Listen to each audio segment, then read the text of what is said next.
আসসালামু আলাইকুম। সবাইকে স্বাগত জানাচ্ছি। আমি নাসরুল ইসলাম তন্ময়। শুরুতে বিআরবি কেবল সংবাদ শিরোনাম জানিয়ে দিব সর্বশেষ গুরুত্বপূর্ণ আপডেট সংবাদ। শুরুতে শিরোনাম। ছাত্রদলের শীর্ষ পদে ঢাবির বাইরে এত কম সদস্য কেন?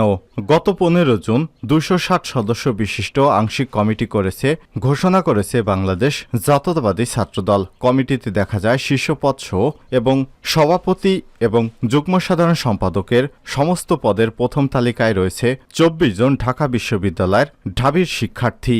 বিষয়টি নানাভাবে আলোচিত হচ্ছে। ঢাবির বাইরে যোগ্যতা সম্পূর্ণ নেতা নেই কেন?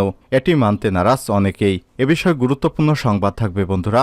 সম্পূর্ণ সংবাদটি জানতে ভিডিওটি না টেনে দেখতে থাকুন। এরপর জানিয়ে দিব সেন্ট মার্টিন ইস্যুতে সরকারের বক্তব্য না থাকায় দেশবাসী উদ্বিগ্ন। সেন্ট মার্টিনে গোলাগুলির ব্যাখ্যা দিতে না পারা সরকারের চরম ব্যর্থতা বলে মনে করছেন ইসলামী আন্দোলন বাংলাদেশের মহাসচিব প্রিন্সিপাল হাফেজ মাওলানা ইউনুস আহমেদ এবং যুগ্ম মহাসচিব মাওলানা গাজী আতাউর রহমান। এদিকে সপরিবারে সিঙ্গাপুরে গেছেন আসাদুজ্জামান মিয়া। ফিরবেন 21 জুন। চিকিৎসার কথা বলে সস্ত্রীক সিঙ্গাপুরে গেছেন ঢাকা মেট্রোপলিটন পুলিশের সাবেক ডিএমপি কমিশনার আসাদুজ্জামান মিয়া। আগামী 21 জুন তিনি দেশে ফিরতে পারেন বলে জানা গেছে। কয়েকদিন আগে জানা গিয়েছিল তার দেশে এবং বিদেশে হাজার হাজার কোটি টাকার সম্পদের তথ্যর খবর পাওয়া গেছে। এরপরই তিনি দেশ ছেড়ে সিঙ্গাপুরে গেলেন। এ বিষয়ে গুরুত্বপূর্ণ সংবাদ থাকবে। সম্পূর্ণ সংবাদটি জানতে ভিডিওটি না টেনে আমাদের সঙ্গেই থাকুন। জানাবো ছাত্রলীগ নেতার কল রেকর্ড ভাইরাল। বরগুনার আমতলী উপজেলা ছাত্রলীগের সাধারণ সম্পাদক আব্দুল্লাহ আল মামুন সবুজের কল রেকর্ড সামাজিক যোগাযোগ মাধ্যমে ভাইরাল হয়েছে। এছাড়া ওই ছাত্রলীগ নেতার বিরুদ্ধে কমিটি গঠনের অনিয়মের অভিযোগ তুলেছে স্থানীয় বেশ কিছু ইউনিয়ন ছাত্রলীগের নেতাকর্মীরা। জানিয়ে দিব গ্রিক উপকূলরক্ষীদের কারণে 40 জনের বেশি অভিবাসন প্রত্যাশীদের মৃত্যু। প্রত্যক্ষদর্শীদের বিবরণ সহ বিবিসির তদন্ত রিপোর্টে বলা হয়েছে ভূমধ্যসাগরে 15টি ঘটনায় 40 জনের বেশি অভিবাসন প্রার্থীর সদস্যদের মৃত্যু হয়েছে। এর জন্য গ্রিক কোস্টগার্ডকে দায়ী করা হচ্ছে। প্রতিবেদনে বলা হয়েছে 9 জন অভিবাসীকে ইচ্ছাকৃতভাবে সাগরে ফেলে দেওয়া হয়। এই 9 জন এবং অন্য অভিবাসীদের গ্রিক আঞ্চলিক পানিসীমা থেকে জোর করে সরিয়ে দেওয়া হয়েছিল বা গ্রিক দ্বীপপুঞ্জে পৌঁছানোর পর ফিরিয়ে দেওয়া হয়েছিল। এ কারণে তাদের মৃত্যু ঘটতে পারে। এবং সর্বশেষ জানিয়ে দিব এবার নেতানিয়াহুর বাড়ির সামনে গণবিক্ষোভ। গাজায় যুদ্ধবিরতি, হামাসের হাত থেকে জিম্মি নাগরিকদের ফিরে আনা সহ সরকারের পদত্যাগ সহ বিভিন্ন দাবিতে এবার ইসরায়েলের প্রধানমন্ত্রী বেঞ্জামিন নেতানিয়াহুর বাড়ির সামনে বিক্ষোভ করছেন হাজার হাজার ইসরায়েলি বাহিনী। দেশটিতে বর্তমান ক্ষমতাসীন সরকারের বিরুদ্ধে জোর আন্দোলনের অংশ হিসেবে এই বিক্ষোভ করা হয়। প্রিয় দর্শক, এতক্ষণ শুনছিলেন সংবাদ শিরোনাম, এবারে বিস্তারিত।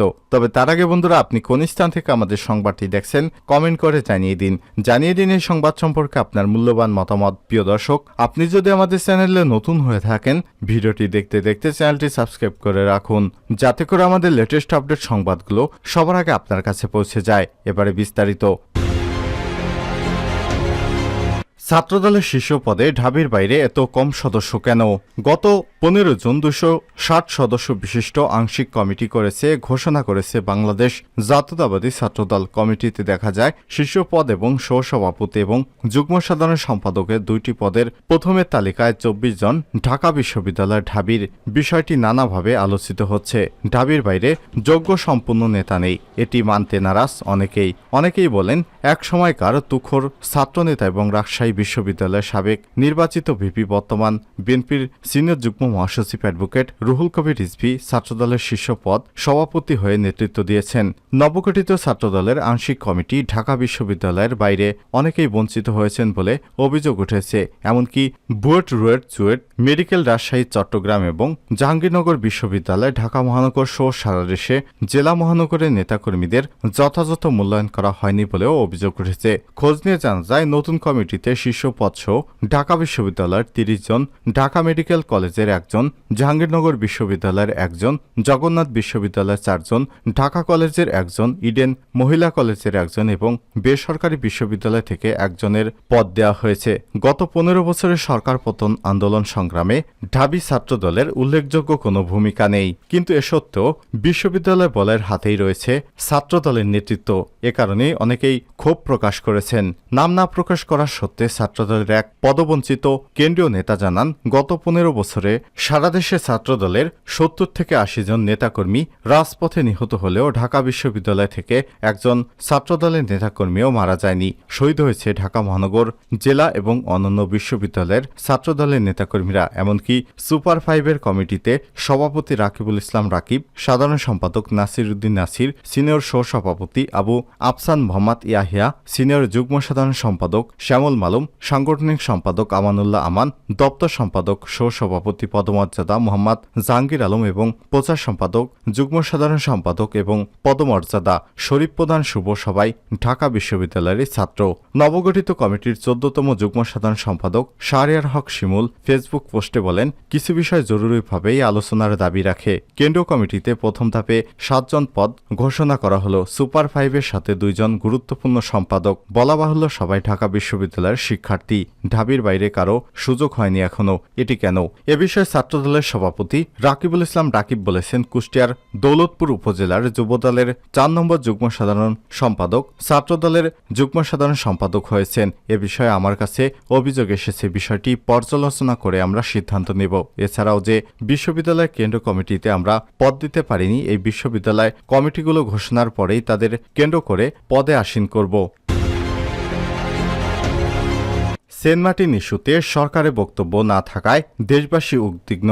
সেন্ট মার্টিনে গোলাগুলির ব্যাখ্যা দিতে না পারা সরকারের চরম ব্যর্থতা বলে মনে করছেন ইসলামী আন্দোলন বাংলাদেশের মহাসচিব প্রিন্সিপাল হাফেজ মাওলানা ইউনুস আহমেদ এবং যুগ্ম মহাসচিব মাওলানা গাজী আতাউর রহমান। মঙ্গলবার 18 জুন এক বিবৃতিতে নেতৃত্বদ্বয় বলেন, সরকার একটি বিবৃতি দিয়ে সেন্ট মার্টিনের প্রকৃত ঘটনা আন্তর্জাতিক সম্প্রদায়ের কাছে তুলে ধরতে পারেনি। টেকনাফ থেকে সেন্ট মার্টিন যেতে যেভাবে গোলাগুলি করা হচ্ছে তা বাংলাদেশের স্বাধীনতা এবং সার্বভৌমত্বের উপর চরম হুমকি। তারা বলেন, সেন্ট মার্টিন দ্বীপ থেকে সাগরে দেখা যাচ্ছে মিয়ানমারে বড় বড় যুদ্ধজাহাজ। একটি ভিন্ন দেশ থেকে আমার আন্তর্জাতিক স্বীকৃত সমুদ্র সীমার যে পথ, ওই পথে বাংলাদেশের জাহাজ যাতায়াত করতে পারছে না, সেখানে গোলাগুলি করে বন্ধ করে দেয়া হচ্ছে। অথচ সরকার এ পর্যন্ত একটি সিরিয়াস স্টেটমেন্ট পর্যন্ত আন্তর্জাতিক সম্প্রদায়ের কাছে তুলে ধরতে পারেনি। এটা আমাদের দেশের দুর্বল পররাষ্ট্র নীতিরই ফসল। তিনি বলেন, এর ব্যর্থতা দায় সরকার এড়াতে পারে না।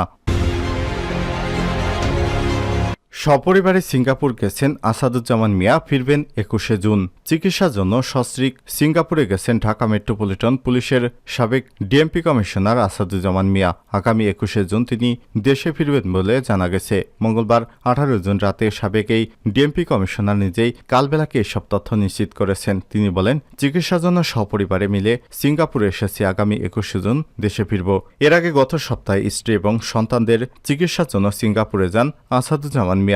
আসাদুজ্জামান মিয়া পুলিশে যোগদানের পর সুনামগঞ্জ, পাবনা, টাঙ্গাইল জেলার পুলিশ সুপার ও চট্টগ্রাম সৈয়দপুরে রেলওয়ে পুলিশ সুপার ছিলেন। বগুড়ার প্রথম আর্মড পুলিশ ব্যাটালিয়নের সিও, নোয়াখালী পুলিশ প্রশিক্ষণ সেন্টার, খুলনা, চট্টগ্রাম, ঢাকা এবং হাইওয়ে রেঞ্জের উপমহাপরিদর্শক ডিআইজি হিসেবেও তিনি দায়িত্ব পালন করেছেন। তিনি 2015 সালের 7 জানুয়ারি ডিএমপি কমিশনার হিসেবে যোগদান করেন। সিভিল সার্ভিস ক্যাডারের 85 ব্যাচের পুলিশ কর্মকর্তা আসাদুজ্জামান ঢাকা মহানগর পুলিশের কমিশনার হিসেবে দায়িত্ব পালন শেষে অবসরে যান। 2019 সালের সেপ্টেম্বরে তাকে জাতীয় নিরাপত্তা সংক্রান্ত সেলের প্রধান নির্বাহী কর্মকর্তা পদে নিয়োগ দেয় সরকার। 2022 সালের 14 সেপ্টেম্বর তার নিয়োগের 3 বছরের চুক্তির মেয়াদ শেষ হয়। আসাদুজ্জামান মিয়া ঢাকা মেট্রোপলিটন পুলিশের 33তম কমিশনার ছিলেন। ছাত্রলীগ নেতার কল রেকর্ড ভাইরাল। বরগুনার আমতলী উপজেলা ছাত্রলীগের সাধারণ সম্পাদক আব্দুল্লাল মামুন সবুজের কল রেকর্ড সামাজিক যোগাযোগ মাধ্যমে ভাইরাল হয়েছে। এছাড়া ওই ছাত্রলীগ নেতার বিরুদ্ধে কমিটি গঠনের অনিয়মের অভিযোগ তুলেছে স্থানীয় বেশ কিছু ইউনিয়ন ছাত্রলীগের নেতাকর্মীরা। আজ সকালে সামাজিক যোগাযোগ মাধ্যম ফেসবুকে এক ব্যক্তির পছন্দমতো কমিটি দেওয়ার বিনিময়ে আর্থিক লেনদেনের বিষয়ে আব্দুল্লাল মামুন সবুজের মোবাইলে কথা বলায় 29 সেকেন্ডের একটি কল রেকর্ড ভাইরাল হয়েছে। এতে ওই সাধারণ সম্পাদকের এমন কার্যকলাপে উপজেলায় চাঞ্চল্যের সৃষ্টি হয়েছে। ভাইরাল হওয়া কল রেকর্ডটি আগের এবং সুপার এডিট বলে দাবি করেছেন অভিযুক্ত আমতলী উপজেলা ছাত্রলীগের সাধারণ সম্পাদক আব্দুল্লাল মামুন সবুজ। কল রেকর্ড এবং অনিয়মের অভিযোগের বিষয়ে তদন্ত সাপেক্ষে সত্যতা পেলে অভিযুক্তদের বিরুদ্ধে এবং সাংগঠনিক ব্যবস্থা গ্রহণ করা হবে বলে কালবেলাকে নিশ্চিত করেছেন জেলা ছাত্রলীগের 2 শীর্ষ নেতা।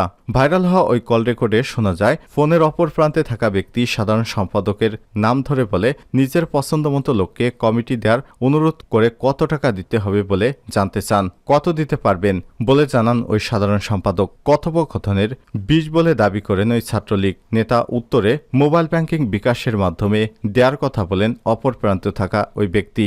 এছাড়াও আওয়ামী লীগ পরিবারের সন্তানদের অবমূল্যায়ন করে বিবাহিত এবং বিএনপির পরিবারের লোকজনকে সংগঠনের গুরুত্বপূর্ণ পদ দিয়েছে অভিযুক্ত সাধারণ সম্পাদক। এমন অভিযোগের কথা কালবেলাকে জানিয়েছেন উপজেলার বিভিন্ন এলাকার ছাত্রলীগের নেতা।